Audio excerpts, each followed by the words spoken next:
이번 주 알쓸범잡은 광주에서. 자, 그리고 너무 반가운 구면이시죠? 우리 정재민? 왜요? 왜? 잊었어. 아니야. 네. 아니에요. 그냥 강조해 드리려고 한 거예요. 제가 어떻게 정재민 법무심의관님이 올라오셨습니다. 네. 아유, 인사해 주시죠. 반갑습니다. 네.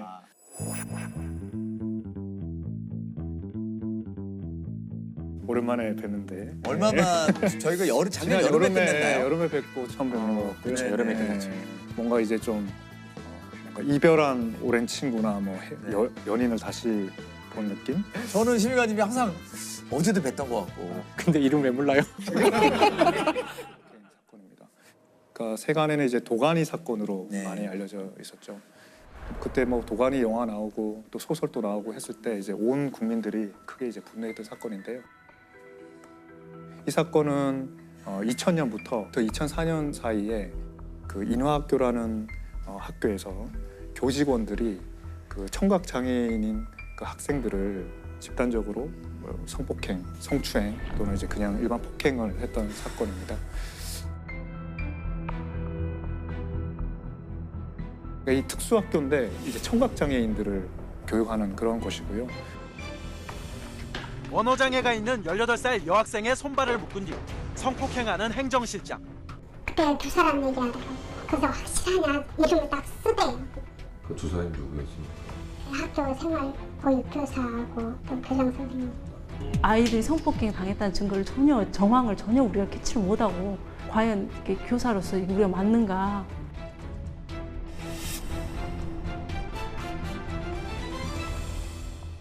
어릴 때부터 청각 장애를 가지고 있으면 또 아무래도 이제 말도 잘 하기 좀 불편하고 그러다 보면 이제 지능 장애가 있는 경우도 좀 있습니다. 그래서 그런 아이들을 이제 그 교장, 뭐 행정실장, 교직원 이런 사람들이 성폭행이나 성추행을 했던 사건이고요. 여러분 이제 영화를 보셨는지 모르겠는데 영화를 보시면은 되게 그 참혹하잖아요. 정말 보기 힘들더라고요. 네, 정말. 그 나이 많은 교장이 막 그게 이제 소설보다 훨씬 수위를 낮춰서 영화를 만들었다는 거고요. 저는 이제 이번에 판결문을 다 봤는데 소설보다 훨씬 소설보다 더 힘들고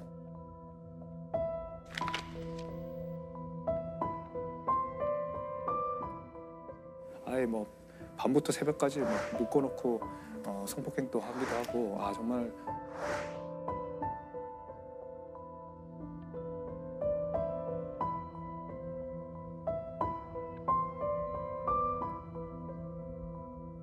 정말 참 충격적인 그런 사건입니다.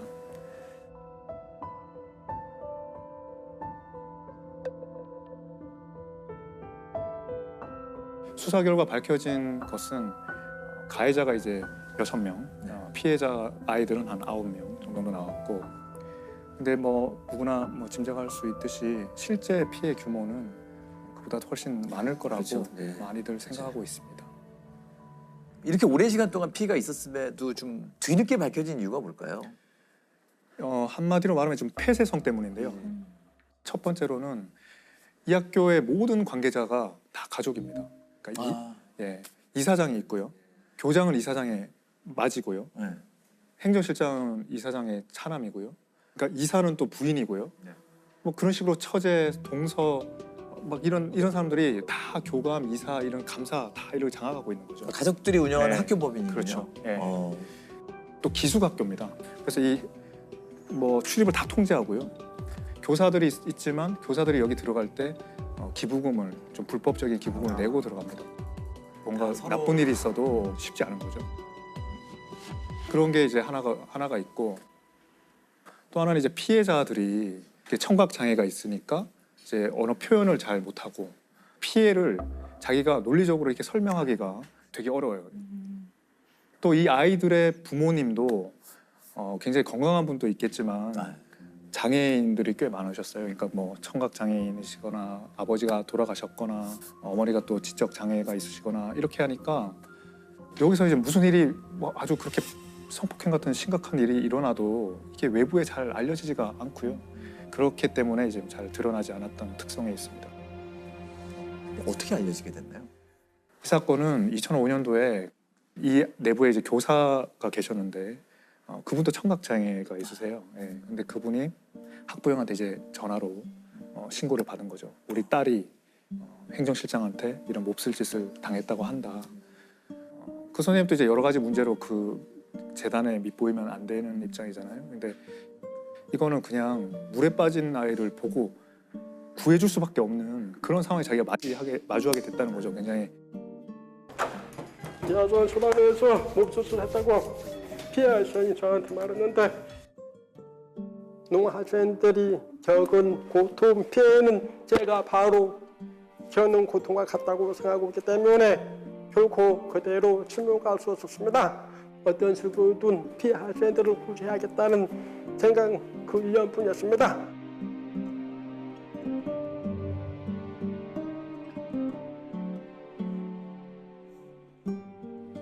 이 사건이 사회적 공분을 그렇게 일으킨 거는 범죄 자체가 너무 끔찍하고 탐욕적이고 막 그런 것도 있지만 그에 못지않게 이 사람들이 처벌을 너무 경미하게 받았기 때문이거든요.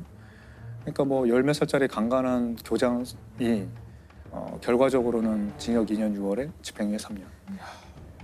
행정실장도 징역 8개월. 뭐 다른 교사도 뭐 징역 10월, 뭐 징역 6월 뭐 이렇게 너무 받았습니다. 경미한데요. 그리고 뭐 일부는 공소시효가 완료됐다고 아예 서너 교직원은 문제도 안 됐고요.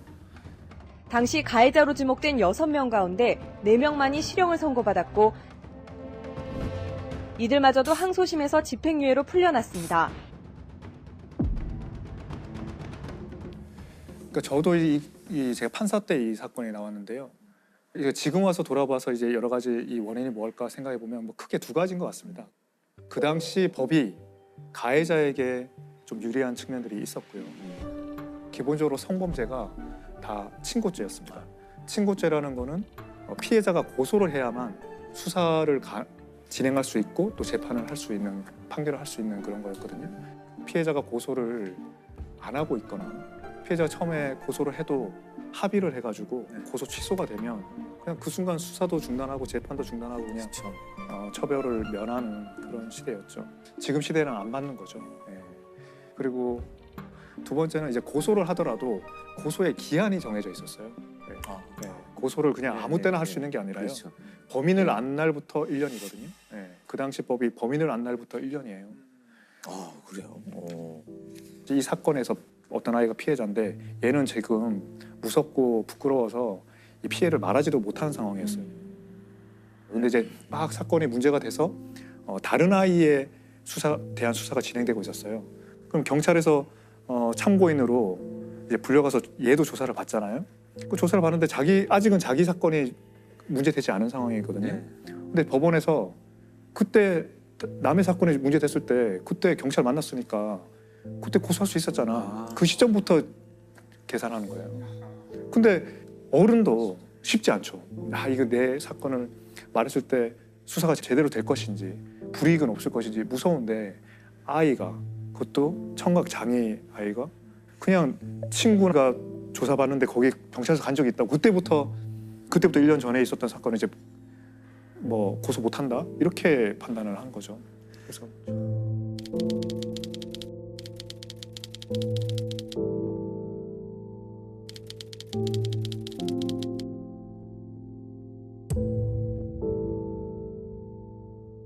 또 하나 이제 그 판사들이 이제 판단한 것 중에 또 하나는 이제 이런 고소기간 친고죄가 아닌 범죄로 검찰에 이제 그때 기소를 해보려고 그랬어요. 네. 그러니까 장애인에 대한 중간간죄로 기소를 했습니다. 이 범죄자들을. 그러니까 고소기간이 많이 지나도 할 수 있잖아요. 근데 중간간죄가 뭐냐면 원래 강간죄는 폭행 협박으로 피해자를 이제 제압하고 간음을 하는 거거든요. 근데 중간간죄는 어떤 다른 사유로 이미 제압당해 있는 거예요, 피해자가. 뭐 약에 취해 있거나 뭐 교통사고 당했거나 그런 상황에 있는 피해자를 거의 한거불능에 있는 피해자를 간음한 거죠. 이제 그런 걸로 이제 기소를 했는데 근데 이 아이가 어떤 상황이었냐면 가해자의 방에 들어가서 거의 이제 그 육체적으로 뭐 짓눌려 있는 상태인데 그때 수화로 나는 이게 싫다라고 표현을 했고 그리고 옷을 벗겼는데 자기가 좀 끌어올렸다. 그러면 한 거를 한 거 아니냐? 한 거가 아예 불가능하지는 않았지 않냐? 그래서 이제 한거 불능이 아니라고 해서 중간간죄가 아니라고 그때 판결을 했거든요. 이게 뭐죠? 좀 말이 안 되는 것 같아요. 예, 맞습니다. 예.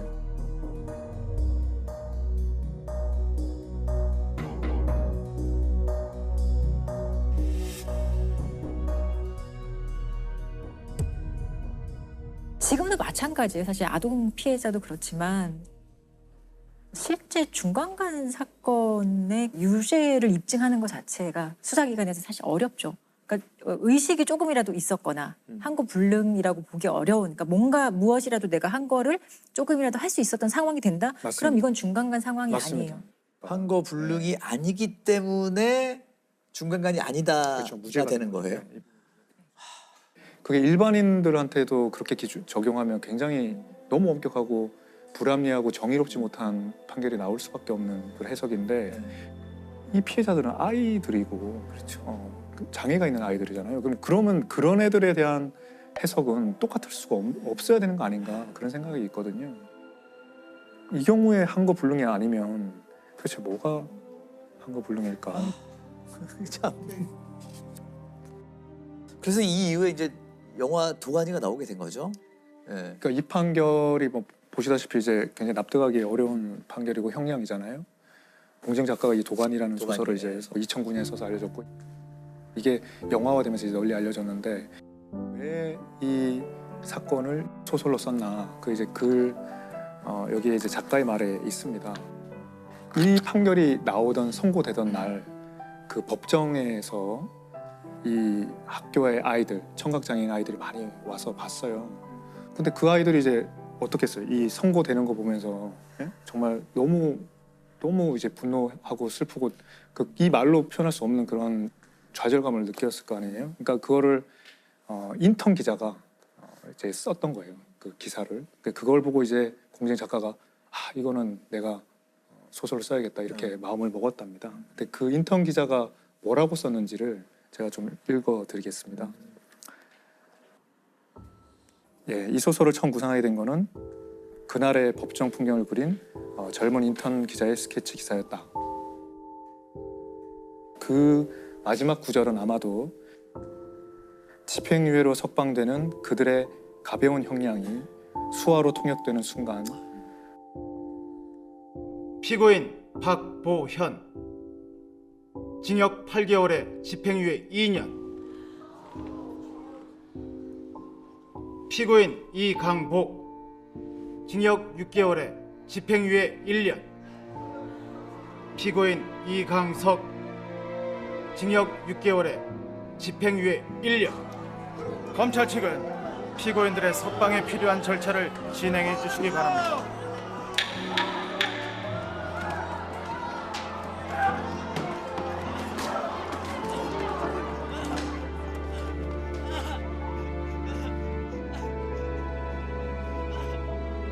법정은 청각장애인들이 내는 알 수 없는 울부짖음으로 가득 찼다.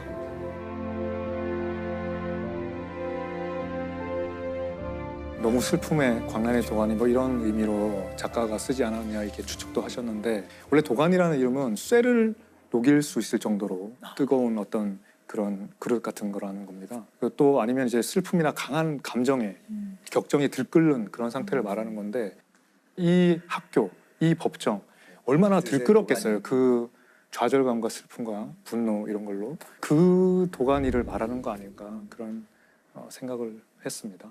그래서 결국 이 소설과 영화가 나온 이후에 좀 변화가 있었나요? 그래서 온 국민들이 이제 들끓었죠. 그러니까 나라 전체가 이제 도가니가 된 거예요. 어떻게 이런 일이 일어날 수 있나. 학교 법인의 사과와 재발 방지 대책, 감독기관 처벌 등을 요구하는 청원방에는 이틀 만에 4만여 명이 서명했고 영화 도가니가 개봉 일주일 만에 100만 명에 가까운 관객을 동원하면서 대중의 공분을 사고 있습니다. 그러면서 이제 완전히 다른 국면이 이제 펼쳐지게 됩니다.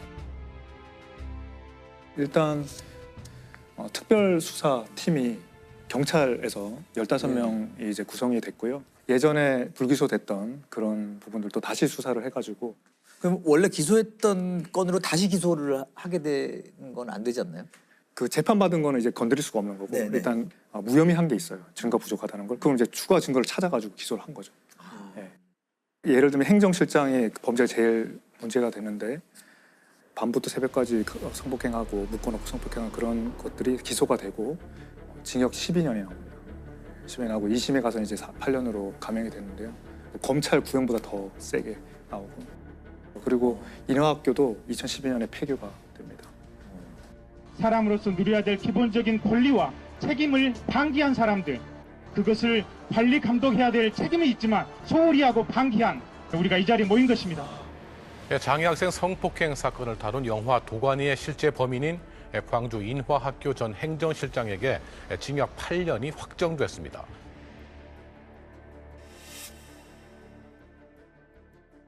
어떻게 보면 소설과 영화와 그리고 국민들이 좀 뭔가 판결을 바꿔놓은 느낌이 그렇습니다. 있네요. 그건 국민들의 힘으로 바꾼 거고요. 아주 근본적으로 이제 법이 많이 개정됐죠. 하나는 성폭력에 관한 처벌법이 많이 개정됐습니다. 성폭력 범죄의 처벌 등에 관한 특례법, 일명 도가니법이 2011년에 만들어지고요. 장애인이나 13세 미만 이런 아이들을 이제 그 성폭행했을 때는 친고죄를 다 폐지합니다. 고소 없이도 처벌할 수 있고 그 중간간죄에서 한거 불능의 요건이 없어집니다. 그래서 위력에 의한 간음 이런 것도 넣어가지고 국회는 오늘 본회의를 열어서 도가니법으로 알려진 성폭력 범죄의 처벌에 관한 특례법 개정안을 처리합니다. 장애인 대상 성폭력의 경우 한거 불능 요건을 완화해 성폭력 사범에 대한 처벌을 쉽게 하고 미성년자 대상 성폭력에 대해선 공소시효를 폐지하는 등의 내용을 담고 있습니다. 또 다른 방향에서 이제 개정은 좀 더 근본적으로 보면 사회복지법인이 아까 폐쇄성이 근본적인 원인이라고 했잖아요. 그래서 3분의 1은 외부에서 추천을 받은 사람으로 해라. 또 감사는 변호사나 회계사나 이런 전문직이 해라. 뭐 이런 류의 조항들이 들어갑니다. 이 둘 다 이제 도가니법이라고도 이제 별명이 붙습니다. 그렇게 닫힌 공간에서는 진짜 야만으로 돌아가는 것 같아요. 그러니까 계속 놔두면 방치해서 놔두면. 그러니까 지금 제 형제복지원 사건하고 제가 이제 그 할서범죄원에서 이제 형제복지원 사건도 했었고 지금 오늘 도가니 사건도 했는데 두 사건이 되게 공통점이 많다는 생각을 했어요. 그러니까 형제복지원은 굉장히 높은 그런 철문으로 진짜 물리적으로 닫혀 있었고 여기는 또 다른 이유로 가족 간의 이제 어떤 지배 구조로 닫혀 있었고 그렇게 좀 열어줘야 된다. 닫힌 공간에는 비상구를 마련하고 또 창문을 열고 법이 좀 그런 역할을 할 수 있지 않나 그런 생각을 해요. 언론도 마찬가지고 하지만 그것도 그렇고 저는 뭐 법원도 그럴 수 있지만 우리가 고민해야 될 지점은 우리가 당시에 2000년, 2005년 우리 지난 회에도 밀양 사건 얘기했지만 그 당시에 느꼈던 그 국민들의 어떤 법감정과 지금 2022년에 느끼는 법감정도 사실 다른 것이고 그렇죠. 우리가 이런 장애인 아동 성폭력 사건을 바라보는 기존에 정말 안일했던 시각, 인식 그게 저는 가장 큰 문제인 것 같고 그러니까 이게 어쨌든 아픈 사건이지만 이걸 계기로 좀 바뀌어 나가고 있다는 건 참 좋은 것 같아요. 여전히 안 좋은 일들은 계속 벌어지고 있지만